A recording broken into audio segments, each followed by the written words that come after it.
ஆமா தம்பி, நீங்க என்ன ஆளுக? அதான்யா, என்ன ஜாதி? அப்படியா, என்ன கரை? அம்மா அப்பா என்ன சாமி கும்பிடுறாங்க?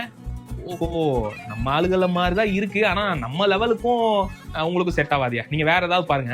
சரிப்பா அப்படின்ற மாதிரி இந்த 2024 இல்ல 2074 ஆனாலும் இந்த மாதிரி கேள்விகளை உங்க மூஞ்சி மேல கேட்பானுங்க. அதுதான் arrange marriage. Arrange marriage is nothing but caste based family business. அவ்வளவுதான், வேற ஒண்ணும் கிடையாது. நீங்க நம்மளேனாலும் அதான் நெசம். இப்ப இதுல இருக்கிற முக்காவாசி பேரு ஃபர்ஸ்ட் நீங்க கட்டி கொடுக்க போற பொண்ணோ பையனோ அந்த வீட்டுக்கு போய் நல்லா இருப்பானா, அந்த பொண்ணு வந்து இந்த குடும்பத்தை பிரிச்சுமா பிரிக்காதா, அந்த பொண்ணு வந்து நம்ம கூட சேர்ந்து ஒண்ணா வாழுமா வாழாதா, இந்த பையன் அந்த பொண்ணு போட்டு அடிச்சு கொடுமைப்படுத்துவானா மாட்டானா, காசுக்கு ஆசைப்படுறாங்களா இல்லையான்றதெல்லாம் பார்க்கவே மாட்டாங்க. எப்பா அந்த பொண்ணு பார்க்க நல்லா இருக்கு, இந்த பையன் கிட்ட நல்ல கவர்மெண்ட் வேலை இருக்கு, அப்பா வீடு சொத்து தோட்டம்லாம் இருக்கு, அண்ணன் தம்பி எல்லாம் எதுவும் இல்ல, ஒரே ஆளு ஒரே வாரிசு, சொத்து பூரா இந்த பையனுக்கு தான் வரும், எப்பா அந்த பொண்ணுக்கு 100 பவுன் போடுறாங்களாம், அவ்வளவுதான்.